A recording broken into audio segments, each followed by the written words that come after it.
what Keynes did was acknowledge that there are circumstances in which we're unable to arrive at determinate probabilities for everything. And here's a quote from the general theory in which he sets this out. So what he says is, by uncertain knowledge, let me explain. I do not merely mean to distinguish what is known for certain from what is only probable. The game of roulette is not subject in this sense to uncertainty. So, I mean, he's making that point that we made with the cartoon at the beginning, that to a certain extent when probabilities are known, that's not really true uncertainty. Anyway, he says even the weather is only moderately uncertain in this sense. The sense in which I'm using the term is that in which the prospect of European war is uncertain, or the price of copper, or we might say, or Brexit, something like that. About these matters, there's no scientific basis on which to form any calculable probability whatever. We simply do not know. Hi everyone, thanks for coming to this event, Rethinking Uncertainty. It's great to see so many of you here, and you and more who started economic pluralism events. So today we have Professor Richard Bradley from the LSE, who is a professor of philosophy, and his work focuses on decision theory, semantics, epistemology. Epistemology. Yeah, okay. And he's currently producing a work which is collating his material titled Decision Theory with the Human Face. Out with Cambridge University Press this month. Okay. I'm sure you'll have a few more sales because of this talk. Of course, yeah. And today's talk will be on decisions made under conditions of extreme uncertainty. I'll pass you on. Okay, thanks very much. So when I asked Sam how long I should talk for, he said, as long as you like, which I thought was a pretty unwise thing to say to maybe your pluralism hasn't extended to philosophers so far. So I wasn't too sure what sort of the audience would be like, or rather what the interests and background of the audience was. I'm sort of assuming that a lot of people have interest in economics, that's why they're turning up. And so the focus of this will be on sort of uncertainty in the context of economics, although in a way it doesn't really matter very much, because economics, along with statistics and philosophy to some extent, are the sort of three central disciplines in thinking about human agency in general under conditions of uncertainty. So it's all part of the one subject, I think. What I want to do in sort of stages today is argue that the way in which the tools that have been developed over the last sort of 200 years for handling uncertainty, for representing it, modeling it, measuring it, and so on, although have been enormously useful in many contexts, are very limited in other ways. And in particular, they're limited because they treat all kinds of uncertainty in the same sort of way. And what I want to argue is that uncertainty differs not only in types, which I won't emphasize very much, but also in severity, and that some forms of uncertainty are sufficiently severe that some of these standard tools break down. Okay, so that's the sort of broad thrust of the argument. I'll sort of do a kind of more popular version of it at the beginning, and then if there's sort of still enthusiasm, I'll get a bit more technical towards the end and sort of see what the appetite is. It will help me a lot if you just sort of ask questions as I go along, because the sort of questions tell me where people are in the talk. Okay, so don't wait until the end, if that's all right. Yeah.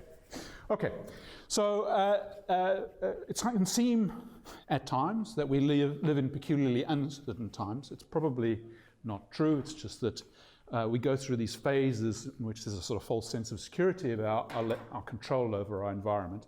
And then there are these sort of brief periods in which we realize this is not true. Recently, these have been, taken many different forms. The sort of climate change has been one of the areas most sort of predominant in this respect, but also these, every now and then there's a panic in the field of epidemiology, or at least the public panics about the possibility of flu viruses emerging and so on. And of course, there's been economic catastrophes recently that have also called this into question. And what I want to sort of do is sort of riff around this claim of Mervyn King's. This was in his book in which he reflects back on the financial collapse. And I mean, he makes a number of claims in this book about the origins of the financial meltdown, but he puts uncertainty and the handling of uncertainty pretty much at the center of the story. So what he says is the heart of modern macroeconomics is the illusion that uncertainty can be confined to the mathematical manipulation of known probabilities. I mean, and this that illusion is part of the alchemy that he's referring to. This illusion of control, or what I want to call it, the illusion of control, is underpinned to a large extent by some quite impressive advances in scientific modelling, not just in macroeconomics, but in many, many other areas too, buttressed by ever-increasing computational power. I mean, so, big data is the latest wave of this thing. We're suddenly able to get control over all sorts of variables that we never realistically were able to do before, just because the amount of data around is suddenly much larger than we had before now, and computing power has increased. But these impressive advances sort of tend to blind us to the fact that, when we can get better and better without getting anywhere near perfect on these things. And so long as there is some uncertainty around the projections that come out of even our best, most computationally powerful models, there's still going to be the residual question of what we do about that uncertainty and how we should manage it. So there's a sort of tendency to kind of be so dazzled by the impressiveness of the models to forget about how the decision making ought to sort of respond to uncertainty around it. So I mean, the important thing to recognize here, and it's just a sort of quick story, I'm just giving you a sort of glass up front of the tack that I'm taking on here, is that scientific models, no matter how fancy, are never going to capture all our uncertainty regarding the sorts of phenomena that they're trying to model. And it's for two basic reasons. I mean, we often lack the information needed to fix the causal and structural relationships that are encoded in those models. I mean, the data, the evidence at any one time is finite. We don't have evidence about the future. We don't have signals backwards in time. So at any one time, we might have a best model for the phenomenon we're interested in, but that model will be underdetermined by the evidence. There'll be a range of rival models that are equally consistent with the thing, and so there will be some underspecification of what these relationships are. So that's the sort of, philosophy of science, slightly nerdy worry about them. But there's an even bigger, more basic worry about these things, is that these models can never take all factors into account. I mean, no matter how sophisticated they are. I mean, at best, you can try and make some decisions about factors that you regard as negligible in their effects. But there's always a reasonable possibility that you've left stuff out that you shouldn't have left out of, or you've deliberately left out, even though you know that it's relevant, simply because you can't build everything into a model. And it's sort of interesting that in the latest version, for instance, of the stochastic general equilibrium model that's used by the Bank of England, for instance, the latest version is less complex than the previous version. And that's because there's a sort of realization in the Bank of England that making things more complicated doesn't always improve the predictability of the phenomena that you're interested in. And that, sometimes it's better to work with simpler models which help you think through the relationships qualitatively than to sort of work with the illusion that you can get more and more precise. So there is sort of recognition, perhaps recognition in part because of this recent sort of rethinking that Mervyn King reflects about uncertainty, to move away from just making models more and more complex in the hope that you can eventually pack everything into them. Okay, so the upshot of that is that in the end, you can't treat all uncertainty as risk. And by risk, I mean all uncertainty. You cannot capture all uncertainty by a single probability function over all relevant variables. I had to put this cartoon in somewhere because I like the cartoon so much. But there is a sense in which this it's really true that acting on the basis of known probabilities doesn't require courage at all. It just requires a computer, because if you repeat often enough, you're bound to win. So there's no boldness involved in it. On the other hand, when you don't know what the risks are that you face, you just know there are risks. That's when real courage is required, and so it's lacking in those who seek to make money out of risk sometimes. All right, so what I want to do today is give you a little bit of a sort of history of how we came to the point of having this faith in the models, these mathematical models, say something about what their attractions are, because, there is no doubt that it's an enormous intellectual achievement, the development of these. Look then specifically at the sort of central plank of Leonard Savage's defense of these tools, particular, his sure thing principle, maybe something that's familiar to all of you, I don't know. So, and then look at the Ellsberg's Paradox, which was the first and still perhaps the most prominent objection to Savage's model. And again, maybe this is something that's known to all of you. It doesn't really matter because in a way the objection is so fundamental that it's worth revisiting time and time again.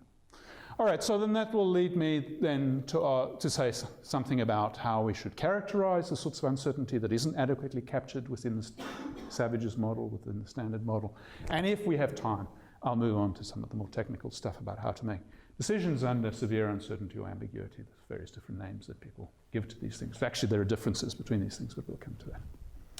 Okay, so that's the plan. And as I say, the sort of pace through this will be moderated by, sort of your response to what's going on. So actually, it's in a way, to me, an amazing fact that the concept of probability emerges historically so late. I mean, clearly people had to deal with uncertainty right from the beginning as well. The Egyptians, the Babylonians, they'd made decisions under uncertainty, but they don't have any concept, no formal concept of probability.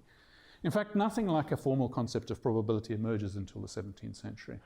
There's a kind of a book on gambling by Cardano in the 15th century that predates this. One can sort of see proto-versions of this thing.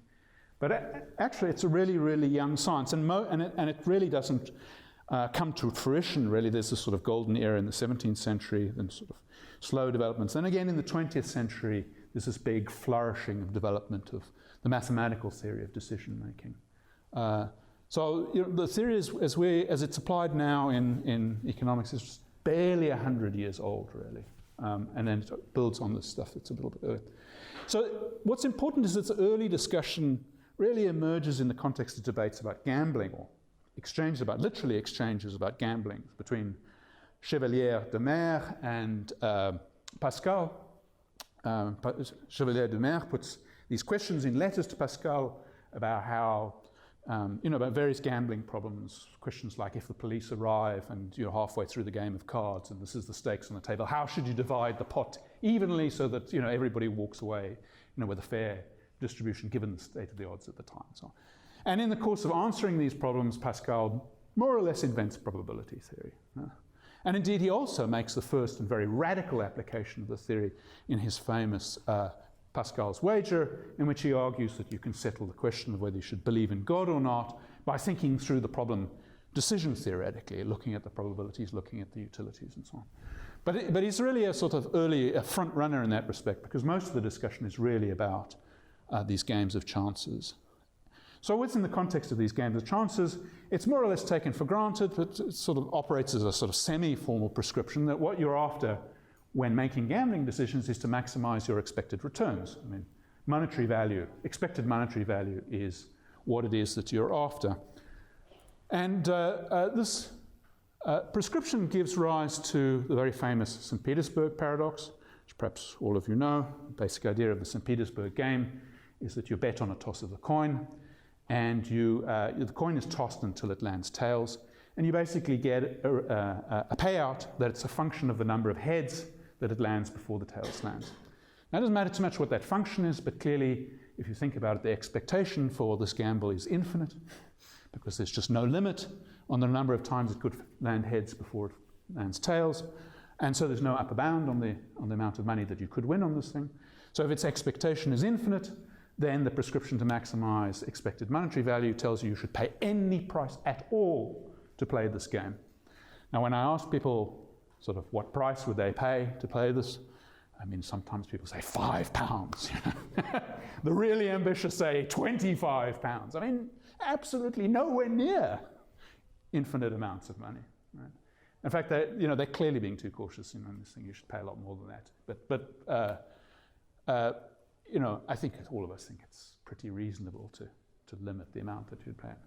And this was a problem that plagued people for a while, and Daniel Bernoulli had a very simple and elegant solution to it, very well known now in economics.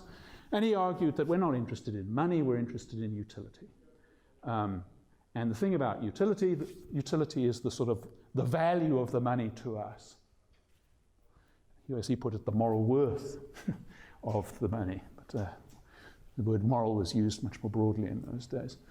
So the idea is simple. As the amount of money goes up, you care less and less about an increase in any sort of finite amount of the money. In modern parlance, you have diminishing marginal utility for money, and that explains why you're not willing to pay almost anything for a gamble of this kind. So in giving this answer to a little paradox in the theory of gambling, Bernoulli invents a principle that now rules the world, in a sense. The principle that we should maximize expected utility then enables us, so the discovery of this principle enables the basic principles of decision-making fashioned inside this little gambling community to be extended throughout the world.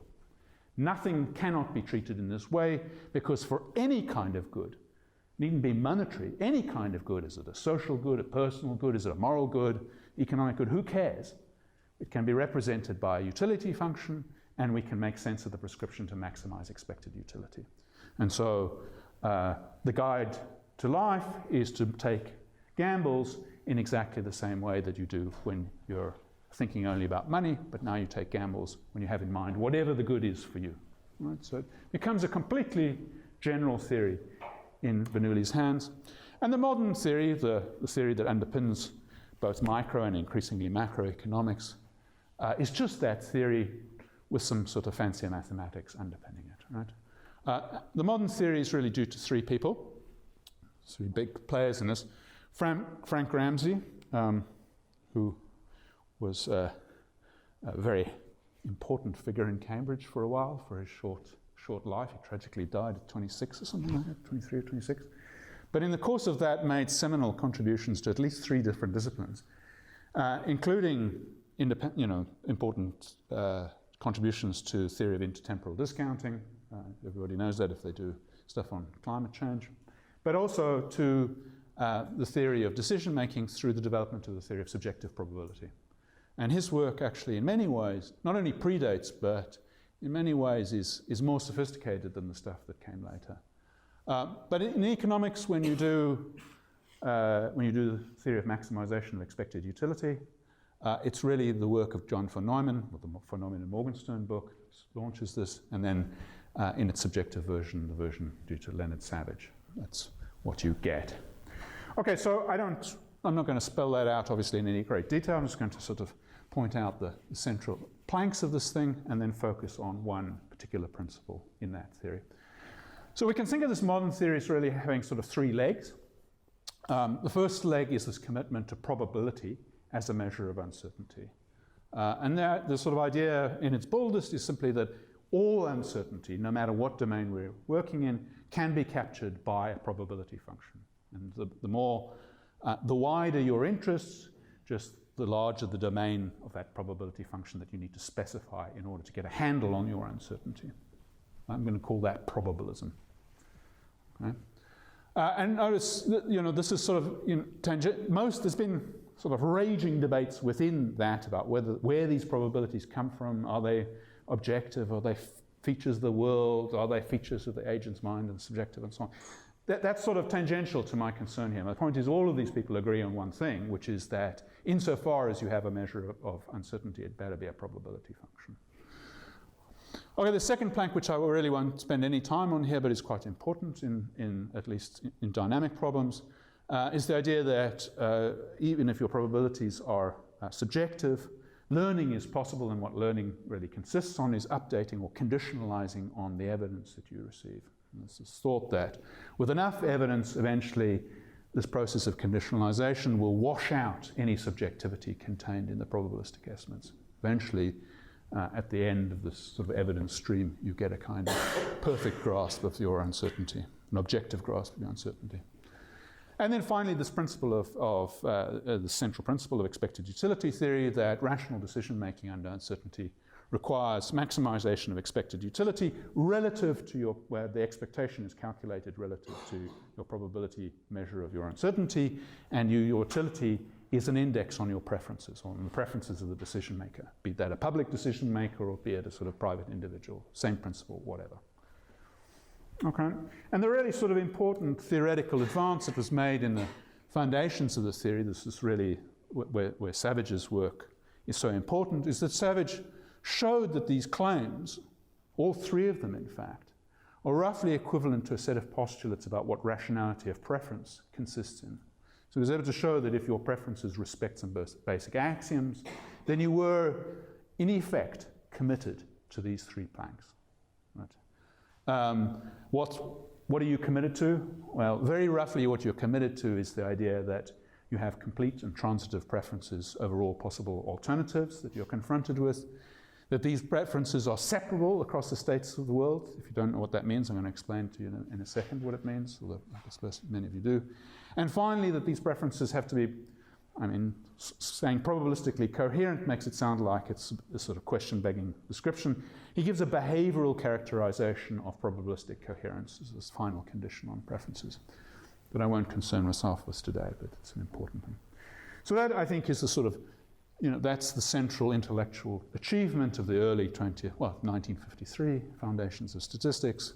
This is what we get from Savage, and that's why when you do micro and, even though the workhorse is really the von Neumann-Morgenstern expected utility model, whenever people start talking basic foundations, they shift to Savage, because here you get a derivation of probabilism just from data about preferences. Did you have a question? No, it's just a shift. Okay. All right.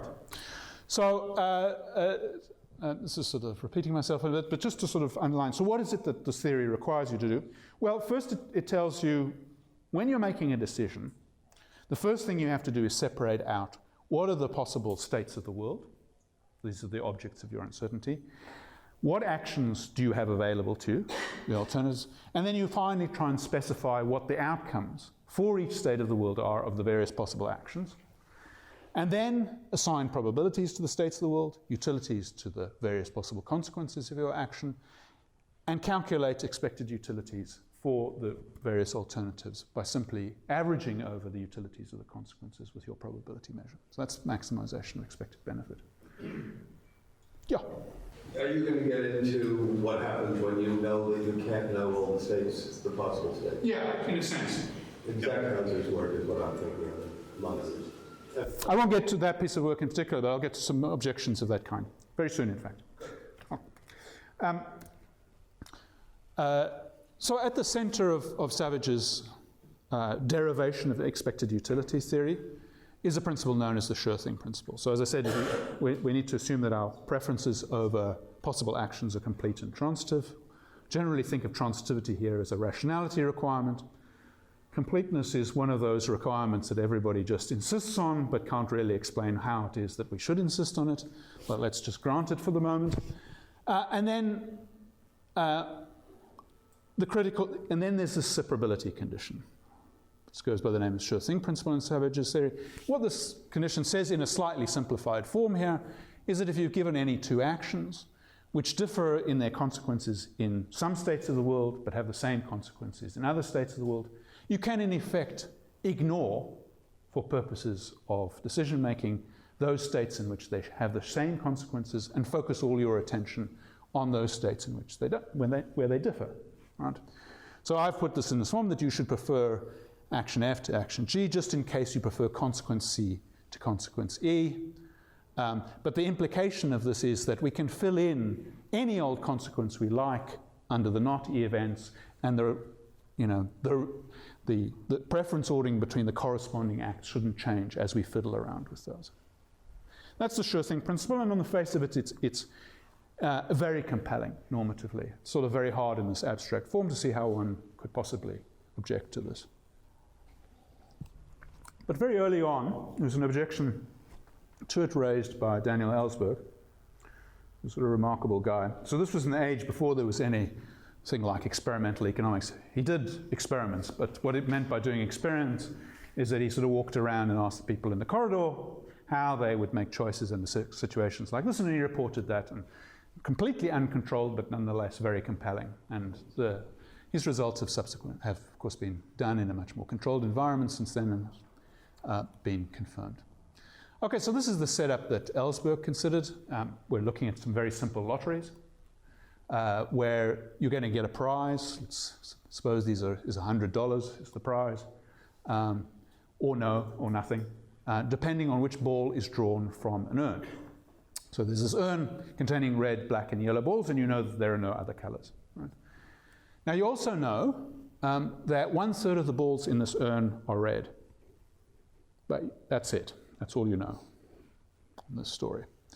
And Ellsberg asks you to think about your preferences between having a ticket for lottery A and having a ticket for lottery B. So maybe just have a little think about which one you would prefer. It doesn't matter if you've seen this before. It's, as I say, still interesting even if you haven't. Okay, so then you might even want to write down what your preferences are so that you're committed. And you're allowed to be indifferent, of course, between these two. And then do the same for this one.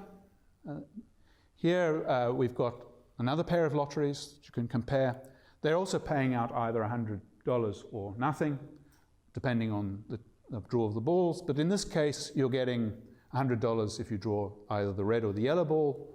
In the case of lottery C, and in the case of lottery D, you're getting the $100 on either black or yellow. Okay, so you might want to think again what you would do in these cases. All right, so very typical pattern of preferences here. And I'm going to ask in a minute if anybody has them, is to prefer A to B and to prefer D to C. Is that a pattern of preference that anybody here had? It's a front row preference. What about A over C and A over B and C over D? That common? Okay. No, other way around. B over A and D over C. Okay. 2. Maybe some people have. What about indifference? Anybody got indifference between A and B and C? Okay, it doesn't matter. So this pattern of preference, this front row pattern, if you like, is in the literature a very common one. In my sort of experience, between 1/4 and 1/3 of people have that preference. And, the interesting thing here is, of course, there's no right answer to the question of whether you should prefer lottery A to lottery B. That's supposed to be just a matter of subjective preferences. But on Savage's sure thing principle, if you prefer A to B, then you should, as a matter of rationality, prefer C to D. And the reason is contained in the colouring of the boxes. As you can see, since you get the same consequence in both of these cases from the draw of the yellow ball, the sure thing principle tells you that essentially lottery A is the same as lottery C and lottery B is the same as lottery D. And yet many people have this reversal of preferences. So why, Sam? Do you have the other preferences? Well, I preferred A to B because I thought, well, I'll get a sure thing third is better than kind of an answer, because I could be picking B and there could be no black balls right. or one black ball. Right. So I thought I'll take the third, that's all right. And then I thought, well, if I take the lottery D, it's kind of guaranteed that I've got 2/3 probability, and I'm pretty happy with that. Right. So what you're preferring is the sort of sure chance over the unknown chance, as it were. And that's very, I don't know whether that reflects your preferences too. Okay, that's the sort of thing that people often say in these things, and indeed that happens to be my preferences in these situations too. There's this kind of idea that, well, with lottery A you know what you're facing, but with lottery B you don't know what you're facing, but it's just the other way around in the other case. So that's the kind of idea here. And sort of underpinning, and what's important here obviously in generating that sort of attitude here is that you don't know anything at all about the distribution of black and yellow. So the idea that we should be probabilistically coherent just seems completely uncompelling in this circumstance, because we have no basis on which to assign probabilities to either of these. So the requirement to be probabilistically coherent just seems empty in this case. And indeed, there are many such cases in which it seems empty. I mean, of course, this is a particularly stark case where we have literally no information about the relative distribution, but there are many, many situations in which we hold only minimal information, particularly about. So if you think about the probability of rainfall over a certain level in, say, Coventry in the year 2075 on March the 15th. I mean, do you want to put bets on that event? Do you think probabilistic coherence should apply to your bets on those events and events of that kind? It seems kind of ridiculous because you have no basis for assigning these things. So, back to Keynes. The observation that there are many circumstances in which we cannot assign probabilities to events is actually sort of is not a new one, although it's come back to prominence. Keynes gives a particularly sort of trenchant statement of this problem. So Keynes made this distinction that so the distinction he attributes to Knight.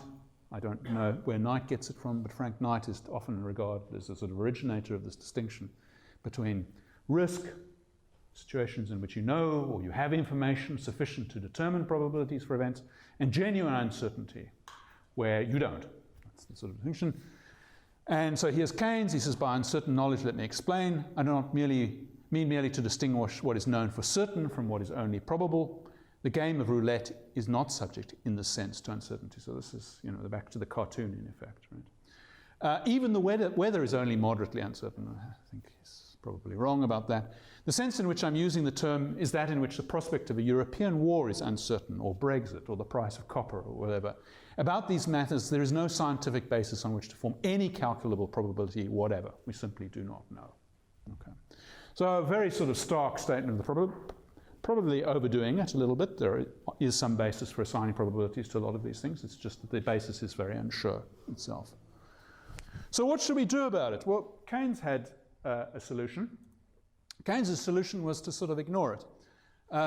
He said, nevertheless, despite the fact that we don't know anything about these things, the necessity for action and for decision compels us as practical men to do our best to overlook this awkward fact, and to behave exactly as we should if we had behind us a good Benthamite calculation of a series of prospective advantages and disadvantages, each multiplied by its appropriate probability, waiting to be summed. In other words, we best better go back to doing expected utility theory because we have to make a decision. And if we don't have any basis on which to make the decision, we still got to make that decision. So let's do decision. To be fair, in the general theory as well, without giving the appropriate reference to Hume, it also said we act on oh God, the term that Hume used, convention. Conventions. Until sufficient evidence builds up that the convention is no longer useful. That's right. I'm being a little unfair in fact, probably very unfair to Keynes here. This is sort of, I do think though, if one juxtaposes those two things in Keynes, what one gets, I think, is an appropriate sense of the problem here. And the problem is that it's all very well to cry, we don't know. That doesn't save us from the necessity of making a decision. And until somebody comes up with some way of managing conditions in which we're unable to assign probabilities, well, it's tempting to just sort of go back and do what we're already doing. I mean, although I think, to be fair, that the right answer to that is the one that King gives, which is that if we don't know what the future might hold, we don't know. And there's no point in pretending otherwise. So I think it's tempting to continue to maximize expected utility even when we don't have the probabilistic basis on which to do so, but we should resist that temptation because it doesn't actually help. Or if we do so, we should be very clear that to a certain extent we are adopting a set of probabilities for practical purposes and that its status is as ephemeral as that practical conjunction. I just said that in a way, the most practical consequence of this is what pure neoclassical economists have had the biggest problem to explain, which is why the hell does anybody hold cash? And the answer is they're self-insuring, precisely because they appreciate this is the existential or the ontological circumstance. Yeah. There's a lot of puzzles of these kinds where people refuse to engage in exchanges beyond a certain amount, whereas if they're advantageous up to a certain amount, they continue to be advantageous past that amount, but still people don't undertake them and so on. And this does, we don't quite have yet an explanation of why they will buy and sell up to a point, but not beyond that and so on. Or why they hold some cash, but nonetheless also invest. So far, this is sort of hand-waving about the problem, and it's hard to get beyond hand-waving, but we'll try and do it better. So I want to. So that's the problem as Keynes presents it. I think it's a problem that's very clearly demonstrated by the Ellsberg paradox, which draws our attention to the fact that there are many circumstances in which the normative, which helps us recognize why a principle like the sure thing principle, which seems so normatively compelling, can in fact break down in circumstances in which we're highly uncertain about something. But where does that leave us? Well, I want to make some sort of very broad, sweeping, almost platitudinous remarks about what we can do in response to uncertainty of this kind. And then I'll press on to something a little bit more specific. But I think the platitudinous stuff is important to keep in mind because it's one thing that I think is sort of true about economics in general. It's a discipline in which rigor is so much admired that the debate very often gets lost in technicalities before people really have a sort of understanding of what's at stake very broadly. And so before we ourselves get sort of lost in the technicalities, it's worth sort of just thinking what's broadly at stake here. So the first thing, I think, this is really platitudinous, but perhaps the most important thing to do is it's very important to acknowledge our uncertainty. And part of the reason why we get into trouble so often, and I think it is an important part of the explanation for the financial meltdown, was that there was nothing in the system that allowed for acknowledgement of the uncertainty. The models just didn't have any way of expressing it. Right? So you construct these wonderful models that tell you how valuable your assets are. You sort of know that these models aren't perfect, but you have no way of expressing that imperfection because you have no measurement of it. So everybody just acts as if they are. And then pretty soon, by the time you've sort of finished chopping up the assets and repackaging them and so on, you lose track of where that uncertainty resides. So we can do a bit more of that. I mean, contrary to what Keynes says, for most of these things that he refers to, it's not that we have no information at all. We generally have some basis for constraining probability assignments. So we can do fragments of probability analysis. And in particular, the way that I like to do it, and I think a lot of people do it these ways, is that we represent our decision uncertainty, at least, by a set of reasonable probability functions. And so what a set of probability functions gives you some handle on what you know and what you don't know. So anything that's endorsed, as it were, any claim that's endorsed by every probability function in that set is the stuff that you're willing to bet on, and the stuff that the probability functions disagree on is the things that you're not. You can sort of think of it as a kind of committee of probabilists, all of whom are giving conflicting advice, and you only act on the consensus that's available to you. Well, maybe only act on the consensus. So, but there are other things one can do. One can instead of using sets of probability functions, people also use non-probabilistic measures, Dempsey-Schaeffer measures, non-additive probabilities. There's a variety of things in the literature, there's not an enormous amount, I think, of difference between what you obtain by using these variants. There are sort of small technical differences, but they don't matter for us here. So that's one thing. We at very least, we need to acknowledge and work towards representing our uncertainty, which doesn't mean abandoning any kind of probabilistic representation at all.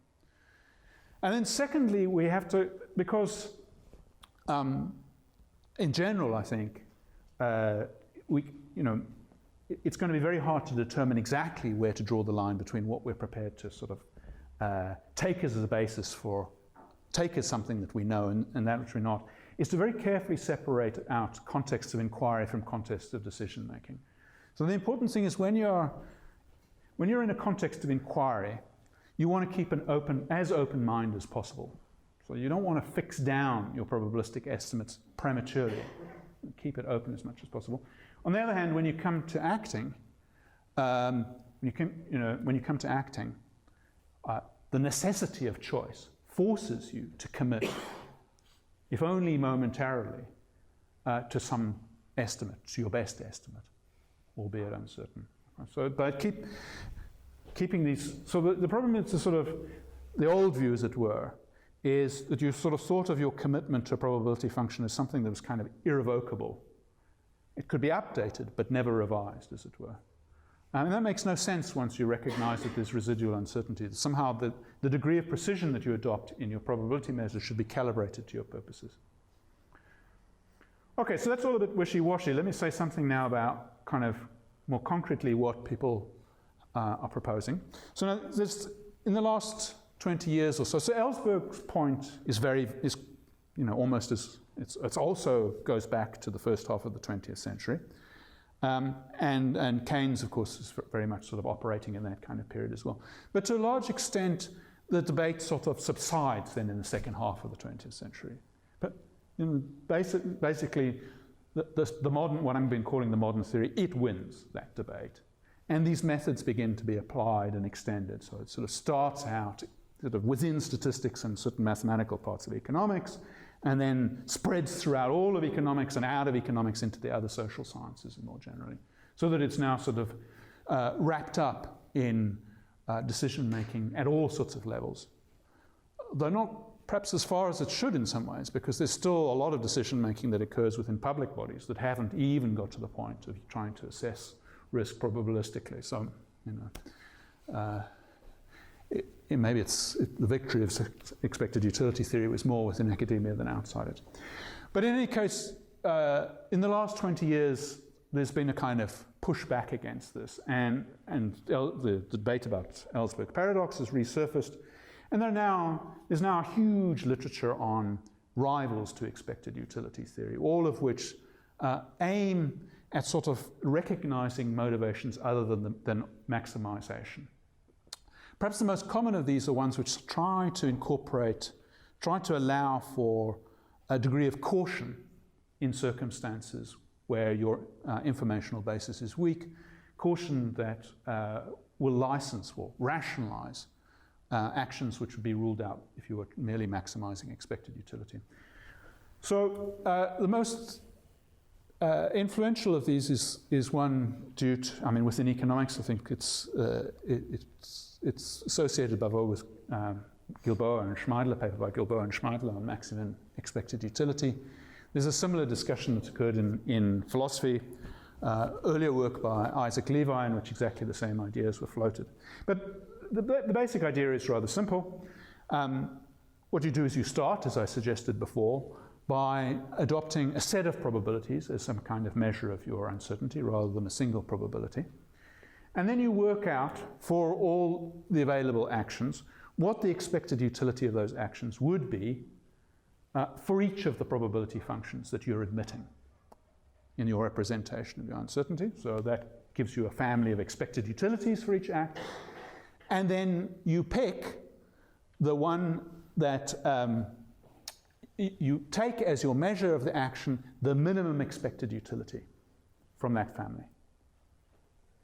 So that's what makes it cautious. In a sense, what you're doing is you're going around your committee, you're asking each member of the committee to tell you what the expected utility of the act is, and you're adopting, in effect, the view of the most cautious, the most pessimistic member of your committee. And you do this for each of your alternatives. Right? It may not be the same committee member who's the most cautious on each of these things, right? So there can be some switching out. And that's called Maximin EU, and it's probably the most common decision rule that's being applied in economics these days as a rival to expected utility theory.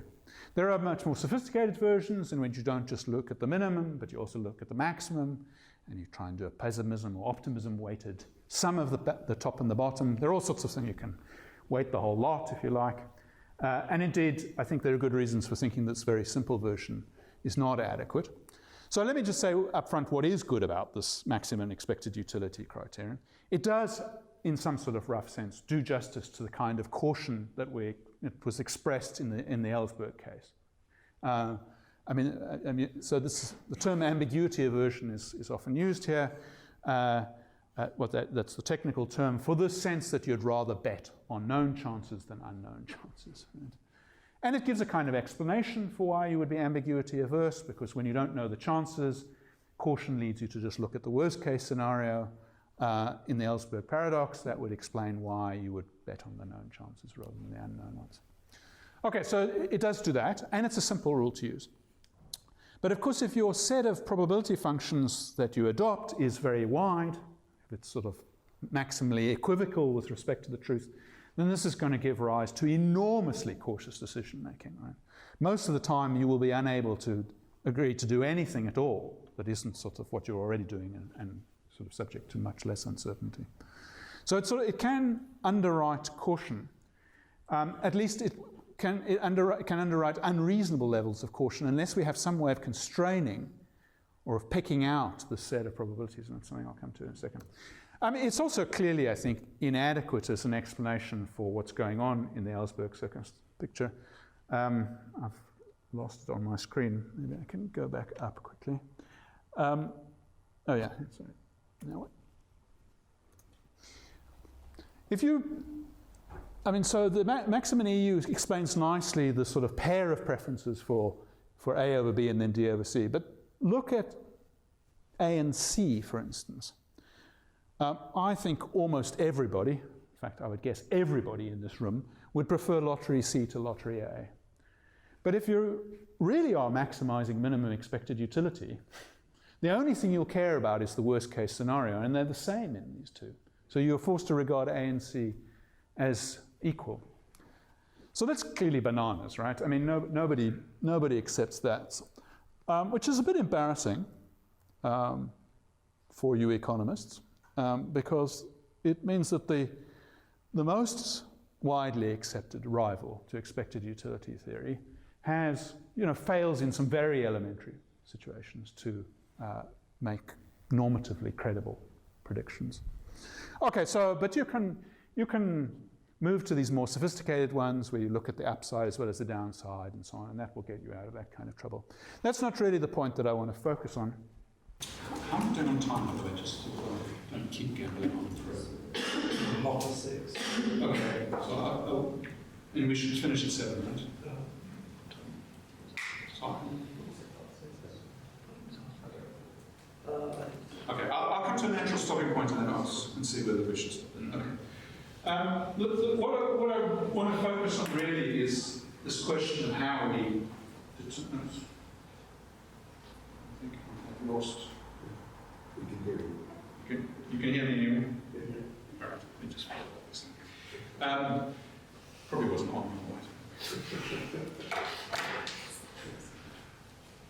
focus on this question of how we determine what set of probability functions to adopt. And actually this question is largely disguised in the technical decision theoretic literature, because a lot of this literature is concerned with proving representation theorems. And there's a very nice representation theorem for maximum expected utility theory due to Gilbert and Schneider, in which they show, if you slightly relax the Savage axioms, then a maximum EU representation of an agent's preferences exists. And by that they mean there is some probability function and some utility function such that the agent's preferences can be seen as if they're maximizing minimum expected utility. Now the problem with these representation theorems is although they prove the existence of some kind of mathematical function, they don't tell you how to interpret them. I mean, just sort of, there's a bit of a kind of hand-waving moment in which you say, there exists a probability function, and we take that to be the agent's beliefs. But of course, that you don't get out of a representation theorem. So these things don't tell you that a person has sort of relevant preferences. It doesn't tell you that they really are minimizing expected utility theory relative to a set of probability functions that represents their beliefs. Right? It's just a set of probability functions. We don't know where they come from. So if you take this seriously as a normative proposal, you want to know which set of probability functions should I be using as the basis for my decisions. Every one that's consistent with the evidence, and that's very often going to lead to this maximal caution. Just the ones that are not too improbable. It's a very difficult question to settle. So let's try and think of what might be at stake here.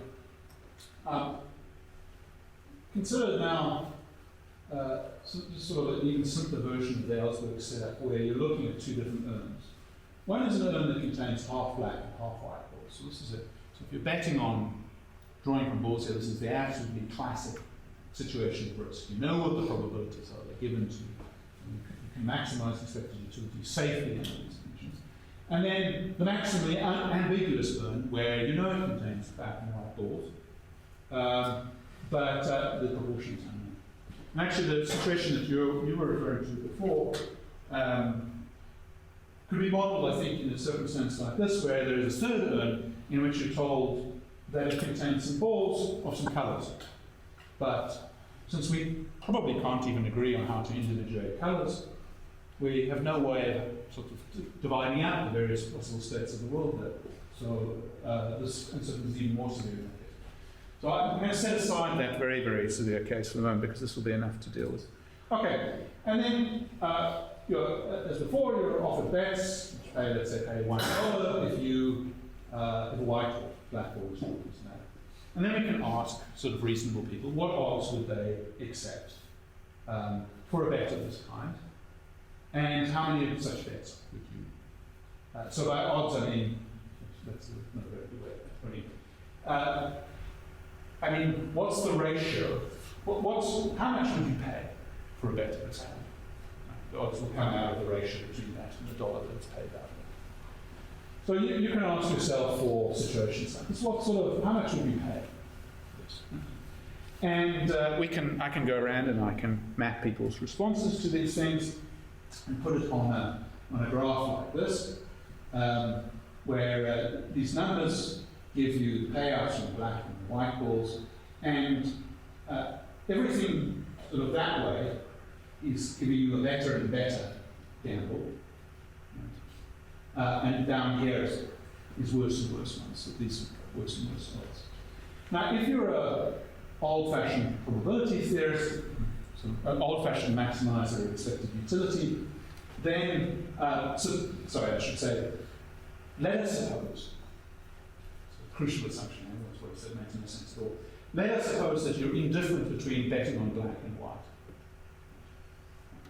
So, in the case of risk, that just means you regard.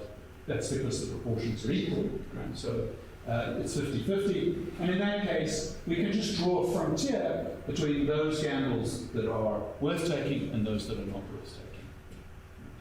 Basically, if the odds are better than 50-50, then you can take it. Okay. So that's a situation if you are a maximizer of expected utility. But now, if you have sort of sets of probabilities as your representation of your uncertainty, the price that you're going to be willing to accept for buying one of these bets is going to be different from your selling price. And that's going to be reflected in the fact that this line dividing the desirable from undesirable gambles is going to have a kink in it. So what's going to happen in effect is that, suppose this would be somebody whose interval probability for black somewhere that was between 1/3 and 2/3. And so if they were looking at the lower end, they would need to pay twice as much for a win as they would need to stake on it. Because that would give them the most cautious hand. So this kind of maximum EU thought underneath this.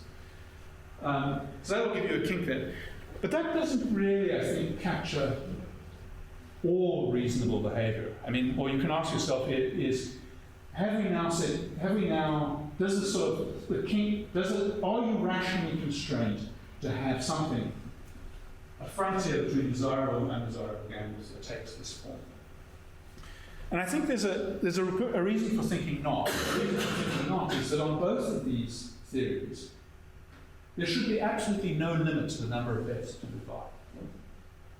Because once you've worked out whether the bet is advantageous or not, you should just keep on buying until you've got no more money, right? Or you can't borrow anymore. And that's not, it doesn't seem to me that that's a requirement of rationality, that you should be willing to buy an unlimited number of these things. You might, in fact, have a frontier that is a bit curved like this, that as you have to stake more and more money on these things in order to buy more and more, you'll come to demand better and better odds in order to do so. And in fact, I think there's a lot of evidence this is what people do. But if that's so, then it cannot be the case that our state of belief, if you like, is adequately represented by just a simple set of probability functions. Okay, and I want to just reinforce that quickly with one more kind of puzzle of this kind, and then I'll stop. I won't go any further than that. This is really just to sort of suggest that the modern treatment of uncertainty is still inadequate. So there's still stuff to be done. And that's fun because it means there's stuff for people to do. This other example actually comes from a problem that was invented by Charles Sanders Peirce and then taken up by Karl Popper in a completely different context. This paradox was presented by Karl Popper as an attempt to refute probabilism, but it actually has quite different implications. So now remember, urn B was the ambiguous urn, and now we're thinking, we don't know anything initially about the proportion of black and white balls, but we're doing some sampling. Okay. And let's say we sample with replacement 1,000 times and find that approximately 50% of the balls that we pulled out are white. So, what changes?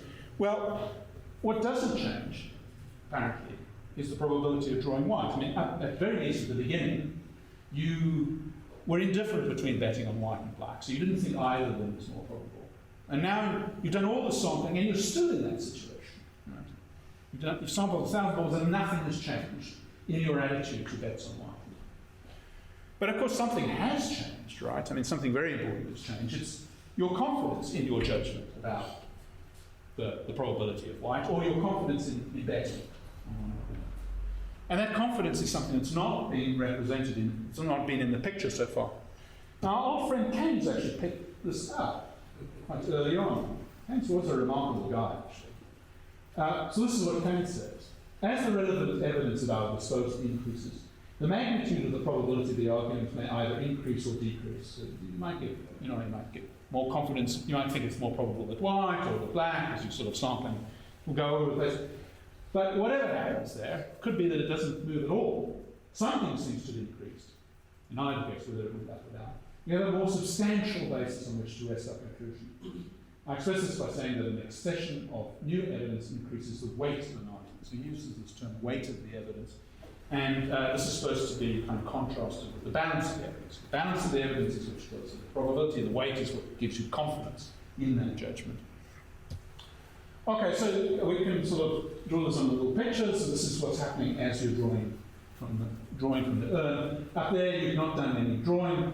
And these sort of regions are supposed to express, if you like, either betting dispositions or confidence that you have in these things. So we've got 3 confidence levels depicted here, low, medium, and high. And I'm sort of imagining, this is me, at the beginning, with not very much confidence, I think the proportion of white balls is somewhere between 1/4 and 3/4. Not so much confidence, but maybe enough for me to accept a bet that pays, if it pays $3 for a stake of wine, maybe I'll take that. And that sort of will pick out my low confidence willingness to bet in this case. But if we go, near to the extremes, my confidence goes up to medium, but to be absolutely confident in my judgment, we actually have to say that it could be any probability. It's not very revealing. But, do 100 draws and I get 50-50 on the white, and these begin to shrink. Now, within sort of 10 percent, 10 units either side of the 50-50 mark, I've got sort of low confidence level, that's enough to bet on. But, this 1/4 to 3/4 interval has moved up to medium confidence now. Now I'm sort of with medium confidence, I think it's in that range. Basically, because all my sampling is pretty consistent with the hypothesis that it's 1/4 white, and it's also pretty consistent with 3/4 and everything in between. And then after 1,000 balls, I'm coming down to almost the precise probability. But this nesting structure is always there. Okay, so that's a sort of, sorry. Let's go back up. So that's kind of a picture of the change in my mental state through the growth of this evidence. And clearly what's going on here is something other than the sort of conditionalization model that I was referring to before, really talked about. Well, so what? I mean, so the upshot here, I think, is these 2 things are supposed to show that our state of knowledge, and hence our state of uncertainty, is not characterized by a single probability function. It's also not characterized by a set of them, but by sets of them at different confidence levels. That's the proposal here. So on the more refined picture, we actually need to sort of think of probability as being held, probability judgments being held at different confidence levels. And that what it is to sort of adopt a probabilistic judgment, whether it's in the form of a set or a singleton and so on, is something that occurs only relative to a fixed confidence level. What do I mean by confidence? Well, I mean, something like a sort of second order attitude to these first order probability judgments that's canonically revealed in our disposition to learn from evidence, and that depends, as Keynes said, on the weight, i.e. the amount and quality of evidence that we hold, and possibly also our skill of judgment. So, I mean, skill is very important here, right? If you're a radiographer and you've got to get a couple of plates on you, you know, that can be just a sort of fuzzy, blurry thing in front of you, and you can make a pretty precise probabilistic judgment for a tumour based on that. You give the same plate to me. In some sense, it's the same evidence. Right? The raw data is the same. I'm not going to reach any kind of judgment on that, so I'll reach an extremely imprecise one. So skill of judgment is very important in confidence as well. So of course this sort of leaves two questions here, sort of the formal question of how we should model confidence and the more sort of substantial question of how we should use confidence criteria in decision making. I mean, because we're sort of almost out of time, I'm not going to address those two questions. I'm just going to say very briefly what I think its importance in decision making is. And the idea is very simple here. When we make decisions, we have to think about what's at stake. Now, if you go into a supermarket and you're wanting to buy baked beans, and there's a whole lot of cans of baked beans in front of you, well, it may be that you don't have precise probabilities for which is the best. It really doesn't matter. I mean, so with it, because so little's at stake, you might as well make a precise judgment here and pick one of those. So the one that looks, you know, least out of date. On the other hand, if you're building a nuclear plant, there's a lot at stake. And when there's a lot at stake, you need much more confidence in your probability judgments in order to take them as a basis for it. So the recommendation would be in such circumstances to use a cautious decision rule relative to a relatively wide set of probabilities. And of course that will mean that very often you end up not building these things. But that's precisely right in these cases, because we need more confidence to undertake risks of that kind. Okay, so the sort of general idea here is that that the sort of uncertainty that we've, let's go just to recap now. So, I've argued that no matter how sophisticated our models get, no matter how much data we're able to gather, our models will never give us projections for the future, precise projections that we can have full confidence in. This is in this sort of current language.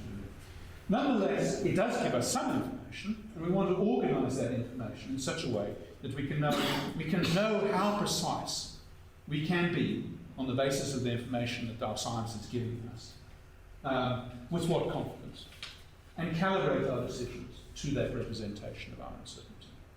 Now, that probably means that when we're doing, you know, making macroeconomic decisions based on the forecasting that you get out of macro models, you're not going to be able to make relatively precise predictions with any confidence. And so when there's decisions that have to be made that have had a very high stakes, you should adopt cautious decision rules. For instance, if you're deciding whether or not to stay in or leave the European Union, where it's clearly a lot at stake and where the projections are massively uncertain, you most certainly shouldn't subject it to a sort of frequency test like a referendum. I mean, as if somehow you could gauge how probable this was to be the correct answer by asking a lot of people for precise judgments. You should employ some kind of cautious decision rule, like, you know, going for a sort of 2/3 majority or something higher than that is what's at stake. So, it sort of applies across the board here that you need to calibrate these decisions to the level of a second order uncertainty that you face. Okay, so I'll leave it with that. Thank you.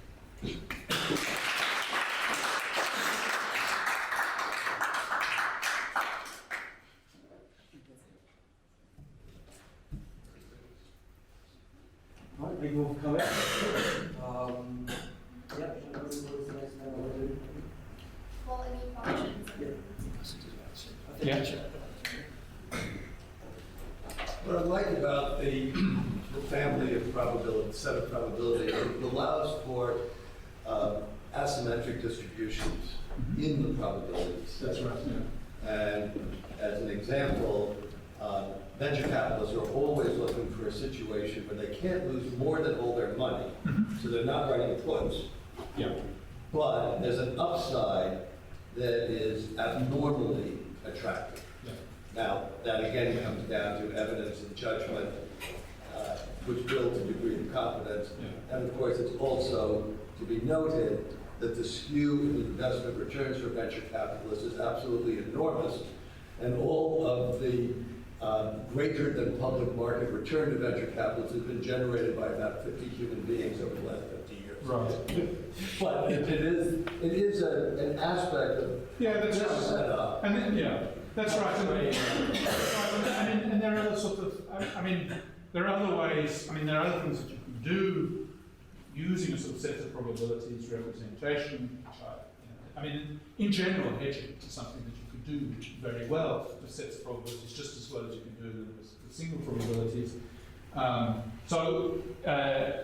Very important tools for managing the uncertainty, and you can do that without going fancy and introducing confidence levels and so on.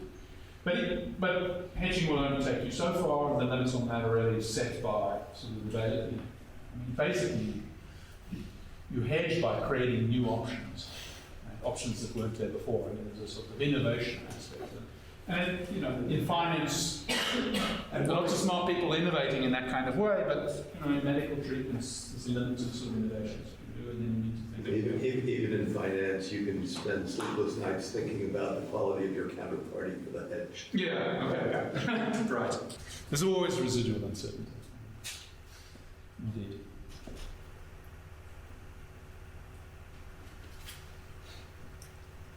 No questions? Well, I guess, No? what do you like neurologists do modelling this confidence ambiguity? Yeah. I don't know a lot about the neuroscience here. And it seems like the neuroscientific, so even before we get to the neuroscience, as it were, there have been two sort of quite separate streams of criticism of the standard theory. There's this one line of criticism that's come out of sort of Ellsberg Paradox, and then more recently the Kahneman Tversky stuff, in which people have, subjected the theory to empirical tests and found it wanting. And then neuroscience has got in on this act and has been able to give us explanations for why, particularly we assess religious in ways that don't seem to fit the theory and so on. But that stream is sort of, in a way, very different from the one that I've been exploring here. Here, it's sort of we're still firmly within normative theory. We're sort of interested not in how people actually make decisions, although I could ask these questions about these things, but more just what should they do in these circumstances. And in a sense, neuroscience is an interest in that question directly, and so they haven't got involved as much in the ambiguity stuff. Although, of course, there is a descriptive element to no doubt that Here at Cambridge, Wolf who's neuroscience, and Chris Harris, who's a microtheorist, collaborated. They are doing some very stuff. much on this. Okay, so there you go. There you go. Look up Chris Harris's website. Okay.